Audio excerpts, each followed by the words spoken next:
शुरू में हमें लगता था कि हम बेहद ही खास हैं और हमारी पृथ्वी ही एक विशाल ब्रह्मांड का केंद्र है और बाकी सभी ग्रह, सूर्य और तारे इसका चक्कर लगाते हैं। पर समय के साथ हमें पता चला कि इस विशाल ब्रह्मांड में हम किसी रेत के दाने जितने भी नहीं हैं।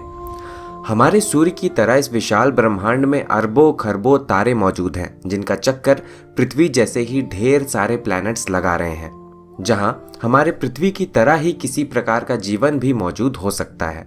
जिसके बाद से ही हमें यह सवाल खाने लगा है कि क्या इस विशाल ब्रह्मांड में हम अकेले हैं और क्या हमारे पृथ्वी से परे इस विशाल ब्रह्मांड में कहीं और भी जीवन मौजूद है या नहीं, और अगर किसी प्लैनेट पर लाइफ मौजूद है तो यह पृथ्वी से किस तरह अलग हो सकता है, और क्या किसी ग्रह पर हमारे पृथ्वी की तरह ही एक इंटेलिजेंट लाइफ भी मौजूद है या नहीं, और अगर किसी ग्रह पर हम इंसानों की तरह ही एक इंटेलिजेंट स्पीसीज मौजूद हैं तो हम अभी तक उन्हें क्यों ढूंढ नहीं पाए हैं।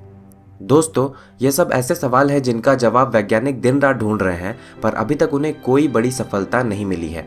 पर हम अपनी कल्पनाओं के जरिए इन सवालों के जवाब जरूर ढूंढ सकते हैं। तो चलिए दोस्तों, इस विशाल ब्रह्मांड के एक रोमांचक सफर में, जहां हम अपने इस विशाल ब्रह्मांड का अंतहीन सफर तय करेंगे और एक एक करके इन सभी सवालों के जवाब ढूंढने की कोशिश करेंगे। तो नमस्कार दोस्तों, आप देख रहे हैं रहस्य टीवी और चलिए शुरू करते हैं।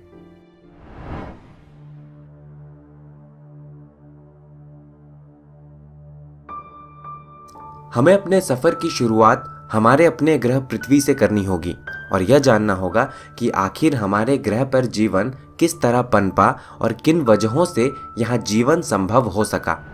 जब हम अपने ग्रह पृथ्वी की ओर नजर दौड़ाते हैं तो यह जीवन से भरपूर नजर आता है, जहाँ जीवों और पेड़ पौधों की कई लाखों तरह की प्रजातियां मौजूद हैं और साथ ही यहाँ एक इंटेलिजेंट लाइफ भी मौजूद है जो कि अभी इस वीडियो को देख रहा है।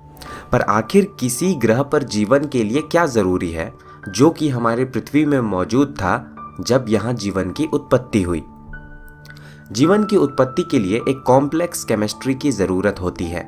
जिस तरह हम अपने खाने में कई तरह के मसाले एक सही मात्रा में डालकर एक स्वादिष्ट खाना बनाते हैं, उसी तरह हमारे जीवन के लिए सही तरह के केमिकल्स के एक सही प्रोपोर्शन की जरूरत होती है। सीधी भाषा में कहा जाए तो हम अलग अलग तरह के केमिकल्स से बने हुए हैं, यानी हम केमिकल्स के विशाल पैकेज हैं। पर इस केमिस्ट्री के लिए एक आइडियल कंडीशन की ज़रूरत होती है, जिसमें मुख्य रूप से 3 बेसिक इंग्रेडिएंट्स की ज़रूरत होती है, जिसमें पहला इंग्रेडिएंट है एनर्जी, जैसे कि सनलाइट और जियोथर्मल एनर्जी। किसी भी ग्रह पर जीवन के पनपने के लिए एक सही अमाउंट के एनर्जी की ज़रूरत होती है। यह ग्रह न तो अपने तारे से ज़्यादा दूर होना चाहिए और न ही अपने तारे के ज़्यादा पास, यानी एक सही मात्रा में एनर्जी किसी भी ग्रह पर जीवन को पनपने का मौका दे सकती है। जीवन के लिए दूसरा ज़रूरी इंग्रेडिएंट है हैवी एलिमेंट्स, जैसे कि ऑक्सीजन, कार्बन और सल्फर। किसी भी ग्रह पर जीवन को संभव बनाने के लिए आपको कुछ ज़रूरी केमिकल एलिमेंट्स की ज़रूरत होगी। अगर ये केमिकल एलिमेंट्स सही तरीके से एक दूसरे से इंटरैक्ट करते हैं तो ये लाइफ के लिए ज़रूरी मॉलिक्यूल्स की उत्पत्ति कर सकते हैं। और तीसरा ज़रूरी इंग्रेडिएंट है लिक्विड वाटर।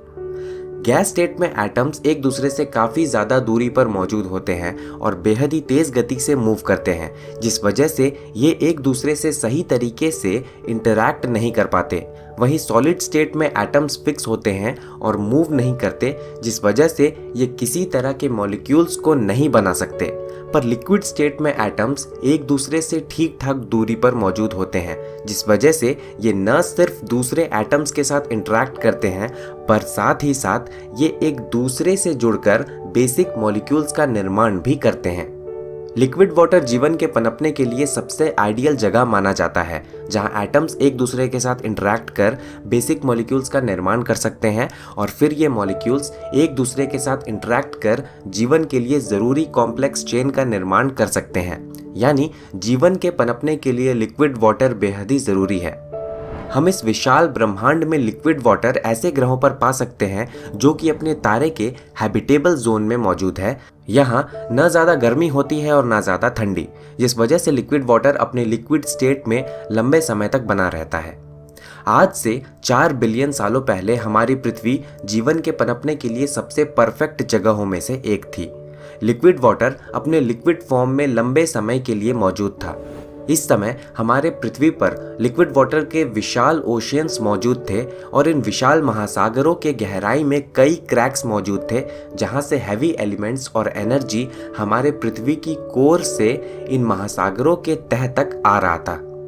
यहाँ इन बेसिक एलिमेंट्स ने मिलकर जीवन के लिए ज़रूरी सेल्स का निर्माण किया और हमारे पृथ्वी पर जीवन की शुरुआत हुई। धीरे धीरे इस बेसिक केमिस्ट्री ने इवोल्यूशन का रूप लिया, जिसने कई बिलियन सालों के दौरान अपने आप को इवॉल्व किया और आज का रूप लिया। असल में पृथ्वी पर जीवन की उत्पत्ति कैसे हुई यह अभी भी एक रहस्य है, पर वैज्ञानिकों के अनुसार किसी भी जगह पर जीवन की उत्पत्ति के लिए इन्हीं 3 बेसिक इंग्रेडिएंट्स की ज़रूरत होती है, जो है एनर्जी, ऑर्गेनिक मॉलिक्यूल और लिक्विड वाटर। पर हम जितना ज़्यादा जीवन की उत्पत्ति के बारे में खोज कर रहे हैं, यह हमें उतना ही ज़्यादा आश्चर्यचकित कर रहा है। खोज के दौरान वैज्ञानिकों को धरती पर माइक्रोबियल लाइफ के सबूत खतरनाक वोल्केनोज, गर्म डेजर्ट, ठंडे माउंटेन्स, गहरे समुद्रों में और एम्प्टी स्पेस में भी मिले हैं, जिससे यह पता चलता है कि लाइफ एक्सट्रीम से एक्सट्रीम कंडीशंस पर भी संभव है। यानी ऐसे जगहों पर भी जीवन पनप सकता है जो कि हमें पहली बार में जीवन के पनपने के लिए कोई खास जगह न लगे। अभी तक किए गए अध्ययनों से वैज्ञानिकों को पता चला है कि हमारे धरती पर जीवन की उत्पत्ति आज से करीब 4 बिलियन सालों पहले हुई थी, जब यह एक बेहद ही खतरनाक एलियन प्लैनेट की तरह था। करीब 100 मिलियन सालों तक हमारी धरती पर विशालकाय वोल्केनोज और एस्ट्रॉइड स्टॉर्म्स का तांडव रहा। अगर आप इस समय मौजूद होते तो आप हमारे ग्रह को पहचान नहीं पाते, क्योंकि यह विशालकाय वोल्केनोज और लावा के महासागरों से भरा हुआ था। पर इस खतरनाक वातावरण में भी जीवन ने इस ग्रह पर धीरे धीरे अपनी जगह बनानी शुरू कर दी थी। जैसे जैसे हमारी धरती थोड़ी ठंडी हुई, वैसे ही विशाल महासागरों की गहराई में जीवन की शुरुआत होने लगी।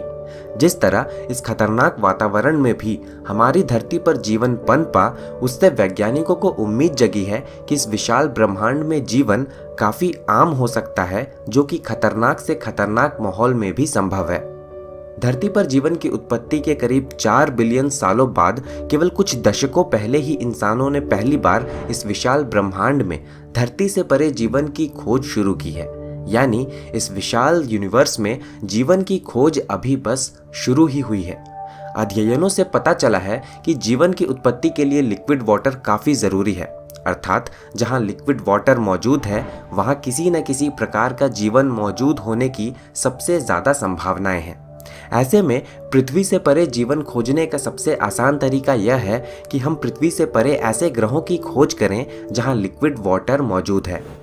हमने केवल कुछ सालों पहले ही ऐसे ग्रहों की खोज शुरू की है जहां लिक्विड वाटर मौजूद हो सकता है, पर कुछ समय की खोज के दौरान ही हमें ऐसे कई ग्रह मिले हैं जो कि अपने तारे के हैबिटेबल जोन में मौजूद हैं और जहां लिक्विड वाटर लंबे समय तक अपने लिक्विड स्टेट में बना रह सकता है। इनमें से कुछ ग्रह हैं Kepler 62f, Trappist 1d, tea garden b और K218b। अध्ययनों से पता चला है कि जीवन के लिए ज़रूरी बेसिक इंग्रेडिएंट्स जैसे कि लिक्विड वाटर और ऑर्गेनिक मॉलिक्यूल्स हमारे इस विशाल गैलेक्सी में बड़ी मात्रा में मौजूद है। ऐसे में काफ़ी संभावना है कि इन ग्रहों पर किसी न किसी प्रकार का कॉम्प्लेक्स लाइफ मौजूद हो सकता है। केवल हमारे आकाशगंगा में मौजूद सभी तारों में से करीब 1/4 तारों के ऑर्बिट में ऐसे रॉकी प्लैनेट्स मौजूद हैं जो कि एक हैबिटेबल जोन में अपने तारे का चक्कर लगा रहे हैं। यानी केवल हमारे आकाशगंगा मिल्की वे में धरती की तरह करीब 50 बिलियन ग्रह मौजूद हो सकते हैं। पर अगर हम अपने इस विशाल और अंतहीन ब्रह्मांड की बात करें तो यह आंकड़ा बहुत ज़्यादा है, जिसे गिनने में ही आपको कई बिलियन सालों का समय लग जाएगा। इनमें से हर ग्रह बेहद ही खास होगा, जहां जीवन की एक अलग कहानी मौजूद होगी। यहाँ जीवन एक अलग ही रूप में पनपा होगा और इवॉल्व हुआ होगा। इन ग्रहों पर जीवन हमसे काफ़ी अलग भी हो सकता है, जो कि अलग एलिमेंट से बने हुए होंगे और जीने के लिए हमसे काफ़ी अलग संसाधनों पर निर्भर करते होंगे। पर यह ज़रूरी नहीं है कि हैबिटेबल जोन में मौजूद हर ग्रह हैबिटेबल ही हो और वहाँ किसी प्रकार का जीवन मौजूद हो। कई सालों तक किए गए खोजों ने हमें बताया है कि कई ऐसे ग्रह मौजूद हो सकते हैं जो कि अपने तारे के हैबिटेबल जोन में मौजूद हैं, पर कुछ कारणवश काफ़ी ठंडे या गर्म हैं, या यहाँ जहरीली गैसों का वास है। हो सकता है कि इनमें से कुछ ग्रहों पर एटमॉस्फेयर जीवन के लिए उपयुक्त न हो, या इनके तारे बेहद ही खतरनाक रेडिएशन छोड़ते हों। उदाहरण के लिए, पहले वैज्ञानिकों का मानना था कि हमारा पड़ोसी वीनस ग्रह जीवन के लिए काफ़ी उपयुक्त है, जहां लिक्विड वाटर और शायद किसी प्रकार का जीवन भी मौजूद हो सकता है। पर जब इसका करीबी से अध्ययन किया गया, तब पता चला कि इस ग्रह का एटमॉस्फेयर काफ़ी खतरनाक है, जो कि कई तरह के टॉक्सिक गैसों से भरा हुआ है, और यहाँ जीवन के पनपने के लिए कोई संभावना नहीं है। पर ऐसा भी ज़रूरी नहीं है कि जीवन केवल हैबिटेबल जोन में मौजूद ग्रहों पर ही पनप सकता है। तारों के हैबिटेबल जोन और उनके गर्मी से परे मौजूद विशाल ग्रहों का चक्कर लगा रहे मून्स भी जीवन के पनपने के लिए काफ़ी उपयुक्त हो सकते हैं। इन्हें जीवन के लिए ज़रूरी एनर्जी न सिर्फ अपने तारे की रोशनी से मिलती है, बल्कि इनके विशाल ग्रहों की ग्रेविटी भी इन्हें काफ़ी ऊर्जा मुहैया कराती है। उदाहरण के लिए, जुपिटर ग्रह का चक्कर लगा रहे आईओ मून पर कई विशाल वोल्केनोज मौजूद हैं, जिसका कारण है जुपिटर का बेहद ही शक्तिशाली ग्रेविटेशनल टाइडल फोर्स। जुपिटर ग्रह के मून यूरोपा और सैटर्न ग्रह के मून इंसेलेडस पर जीवन के लिए ज़रूरी सभी 3 इंग्रेडिएंट्स विशाल मोटे बर्फ के परत के नीचे मौजूद सब surface liquid water, organic molecules और एनर्जी मौजूद हैं। ऐसे में काफ़ी संभावना है कि इन मून्स के विशाल सब सरफेस लिक्विड ओशियंस में किसी प्रकार का कॉम्प्लेक्स लाइफ भी मौजूद हो सकता है। और वहीं सैटर्न ग्रह के मून टाइटन पर वैज्ञानिकों को लिक्विड हाइड्रोकार्बन के ओशियंस और एक सबस्टैंशियल एटमॉस्फेयर भी मिला है। केवल हमारे सौरमंडल में दर्जन भर एक्सोमून्स मौजूद हैं जहां किसी प्रकार का जीवन मौजूद हो सकता है। यानी आप अभी तक समझ ही चुके होंगे कि कैसे किसी ग्रह के मून पर जीवन मौजूद हो सकता है। अकेले हमारे आकाशगंगा मिल्की वे में इस तरह के 100 ट्रिलियन एक्सोमून्स मौजूद हो सकते हैं, जो कि हमारे आकाशगंगा में मौजूद टोटल प्लैनेट्स की संख्या से भी करीब 100 गुना ज़्यादा है। इनमें से कुछ एक्सोमून्स हमारे धरती जितने भी विशाल हो सकते हैं, जहां हमारे धरती की तरह ही एटमॉस्फेयर और सरफेस वाटर मौजूद हो। यानी हमारे ब्रह्मांड में ऐसी कई जगहें मौजूद हो सकती हैं जहां जीवन है और फल फूल रहा है। यानी केवल कुछ समय की बात है जब हम हमारे पृथ्वी से परे किसी ग्रह या उसके मून पर जीवन की खोज कर लें। अगर हम हमारे पृथ्वी से परे कहीं दूसरे जगह पर बैक्टीरिया की खोज भी कर लें, तो यह हमारे लिए काफ़ी बड़ी खोज होगी, जिससे हमें यह पता चल जाएगा कि इस विशाल अंतहीन ब्रह्मांड में हम अकेले नहीं हैं, बल्कि जीवन हर कहीं अलग अलग रूप में पनप रहा है। नासा के वैज्ञानिकों का कहना है कि हम हमारे पृथ्वी से परे मौजूद जीवन को ढूंढने के बेहद ही करीब पहुंच चुके हैं, और केवल कुछ सालों के भीतर ही हम हमारे सौरमंडल के दूसरे ग्रहों या उनके मून्स में मौजूद जीवन की खोज कर सकते हैं। साथ ही हम दूसरे तारों का चक्कर लगा रहे ऐसे प्लैनेट्स की भी खोज कर सकते हैं जहां किसी प्रकार का जीवन मौजूद हो सकता है। यह खोज मानव जाति के लिए सबसे अहम पलों में से एक होगा, जब हम यह खोजेंगे कि इस ब्रह्मांड में हम अकेले नहीं हैं। पर असली कहानी तब शुरू होगी जब हम हमारे पृथ्वी से परे मौजूद जीवन की खोज कर लें। ऐसे में एक नया सवाल यह खड़ा होगा कि अगर हमारे ब्रह्मांड में जीवन एक आम बात है जो हर कहीं मौजूद है, तो हम हमारे ब्रह्मांड में मौजूद जीवन की कहानी के किस छोर में मौजूद हैं? क्या हमारे पृथ्वी पर जीवन के पनपने से पहले भी कहीं और जीवन मौजूद था, या हम हमारे ब्रह्मांड में जीवन की कहानी के पहले पात्र हैं और इस विशाल ब्रह्मांड में सबसे पहले हमारे पृथ्वी पर ही जीवन की शुरुआत हुई है? यह सब ऐसे सवाल हैं जिसका जवाब जानने के लिए हमें हमारे ब्रह्मांड का सफर एक नए सिरे से शुरू करना होगा। यह एक बेहद ही रोमांचक सफर होने वाला है, पर यह सफर हम इस वीडियो के अगले भाग में करेंगे, जहां हम ऐसे ग्रहों की यात्रा करेंगे जहां जीवन मौजूद हो सकता है। साथ ही हम इस विशाल ब्रह्मांड और जीवन के बारे में और भी अच्छे तरीके से जानने की कोशिश करेंगे।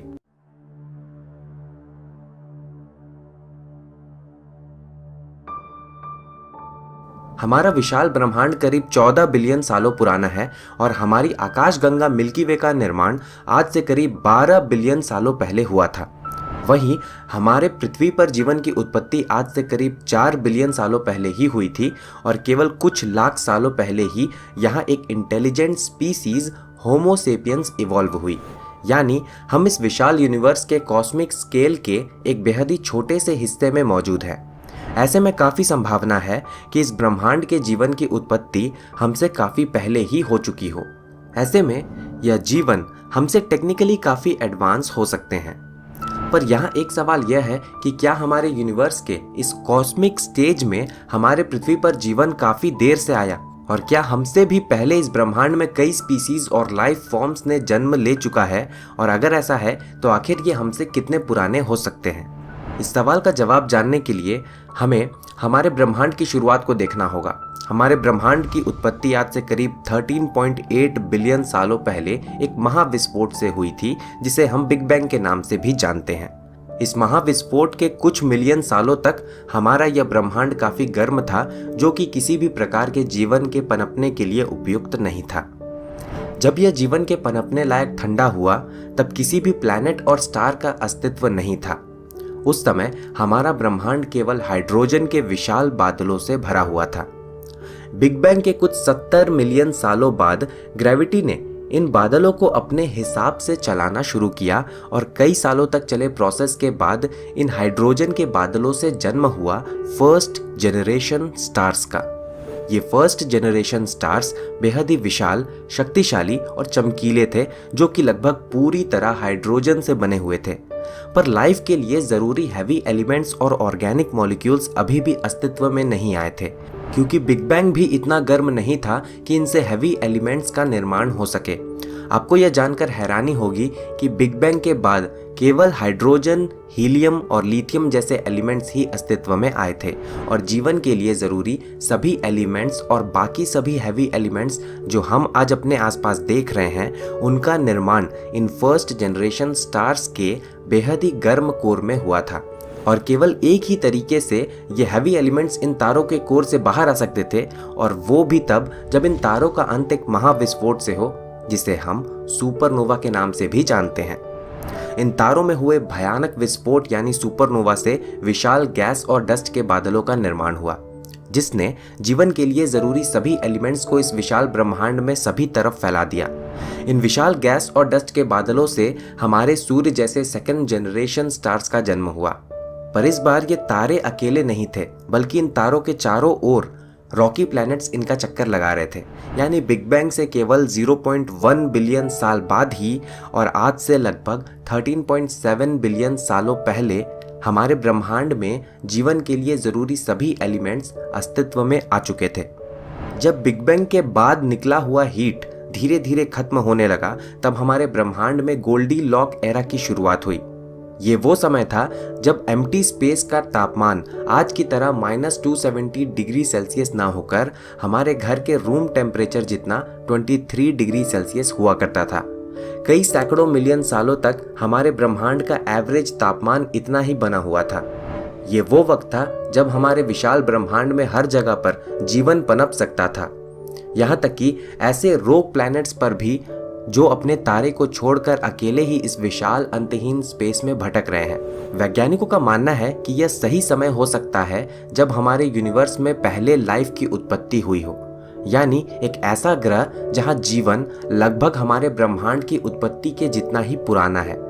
ऐसे में ये हमसे काफ़ी ज़्यादा एडवांस हो सकते हैं, जो कि एक पूरे के पूरे गैलेक्सी को कंट्रोल करने की ताकत रखते हों। पर कई दशकों तक चले खोज के बाद भी हमें ऐसे किसी भी एलियन लाइफ के कोई सबूत नहीं मिले हैं। ऐसे में सवाल यह है कि आखिर ये सब कहाँ है और हम अब तक इन्हें ढूंढ क्यों नहीं पाए हैं। ऐसे में यह भी हो सकता है कि हमारे ब्रह्मांड में भले ही लाइफ बेहद ही कॉमन हो, पर हम इंसानों की तरह इंटेलिजेंट लाइफ बहुत ही रेयर। साथ ही हमारा ब्रह्मांड इतना विशाल है कि किसी एडवांस सभ्यता को दूसरी सभ्यता से संपर्क करने के लिए अरबों सालों का समय लग सकता है। आखिर में ये भी हो सकता है कि इस विशाल ब्रह्मांड में हम अकेले हों और इस यूनिवर्स में जीवन की शुरुआत हमारी पृथ्वी से ही हुई है। ऐसे में हमारे पास एक विशाल ब्रह्मांड में जीवन को फैलाने के लिए कई बिलियन सालों का समय है। तब तक हम हमारे सौरमंडल, दूसरे सौरमंडलों और आकाश गंगाओं में मौजूद दूसरे ग्रहों तक जीवन पहुंचा सके। अभी हमारे ब्रह्मांड की उम्र मात्र 13.8 बिलियन साल ही है, और वैज्ञानिकों का अनुमान है कि आने वाले करीब 1 लाख बिलियन सालों तक हमारा ब्रह्मांड ऐसा ही बना रहेगा, जिसके बाद हमारे ब्रह्मांड की सारी एनर्जी खत्म हो जाएगी और आखिरी तारे का अंत हो जाएगा।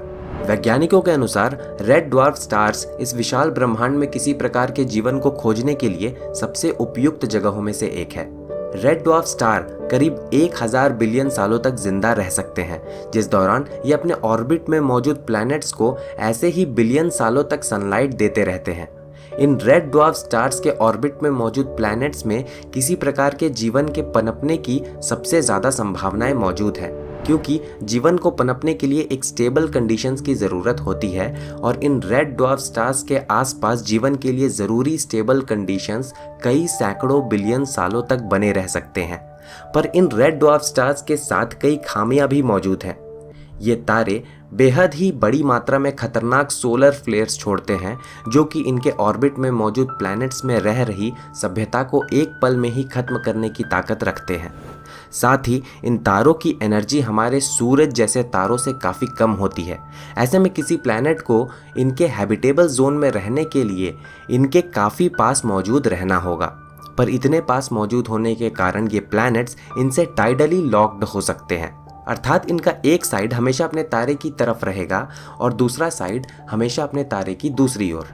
यानी ऐसे प्लैनेट्स का एक साइड बेहद ही गर्म होगा तो दूसरा साइड बेहद ही ठंडा, जहां जीवन के पनपने की संभावना बेहद ही कम है। पर हमारे धरती पर जीवन की उत्पत्ति ने हमें बताया कि जीवन किसी भी परिस्थिति और माहौल में पनपने और अपने आप को इवॉल्व करने में सक्षम है। ऐसे में हो सकता है कि इन रेड ड्वार्फ स्टार्स के ऑर्बिट में मौजूद करोड़ों प्लैनेट्स में से किसी प्लैनेट पर एक हाईली एडवांस सभ्यता का वास हो, जो कि कई बिलियन सालों से यहाँ मौजूद है। पर अभी तो ये हमारे ब्रह्मांड की बस शुरुआत ही है और हमारा ब्रह्मांड बिग बैंग के बाद से ही बेहद ही तेज गति से फैल रहा है और हमसे काफ़ी दूर मौजूद तारे हमसे और भी दूर जा रहे हैं। ऐसे में एक समय ऐसा आएगा जब हमारा आकाश, जो कि अभी तारों से भरा हुआ नजर आता है, वह हमेशा के लिए काला हो जाएगा। ऐसे में हमसे कई बिलियन सालों बाद जन्म लेने वाली सभ्यताएं आश्चर्यचकित होंगी कि आखिर हमारे ब्रह्मांड के उत्पत्ति के शुरुआती दिनों में रहना कैसा रहा होगा, जब सारा आकाश अनगिनत तारों से भरा हुआ होता था और हम हमारे ब्रह्मांड की शुरुआत के बाद निकले कॉस्मिक ग्लो को देखने में सक्षम थे। वो हमारी तरह यह भी नहीं जान पाएंगे कि आखिर हमारे ब्रह्मांड की शुरुआत कैसे हुई थी, क्योंकि तब तक बहुत देर हो चुकी होगी। ऐसे में हम बेहद ही खुशनसीब हैं कि हम एक ऐसे समय में पैदा हुए हैं जब हमारा सारा आकाश अनगिनत तारों से भरा हुआ नजर आता है। साथ ही हम हमारे ब्रह्मांड की शुरुआत यानी बिग बैंग का अध्ययन करने में भी सक्षम हैं। ऐसे में आप भी इस समय का मजा लीजिए, रात में आकाश की ओर नजर घुमाइए और इन तारों को जी भर के देखिए। क्या पता इन तारों का चक्कर लगा रहे किसी ग्रह में मौजूद कोई और भी आपको ऐसे ही देख रहा हो। दोस्तों, हम भविष्य में इस वीडियो सीरीज के और भी वीडियोस लाने जा रहे हैं, जहां हम हमारे ब्रह्मांड के अनदेखे और अनजाने जगहों का सफर तय करेंगे और इसके कई राजों से पर्दा उठाएंगे। ऐसे में अगर आपने अभी तक हमारे चैनल को सब्सक्राइब कर बेल आइकन को नहीं दबाया है तो इसे ज़रूर दबा लें, ताकि आप हमारे कोई भी वीडियोस मिस ना करें। और अगर आपको यह वीडियो पसंद आया हो तो इसे लाइक कर अपने दोस्तों के साथ शेयर ज़रूर करें। मैं आपको मिलता हूँ अगले वीडियो में, तब तक के लिए धन्यवाद।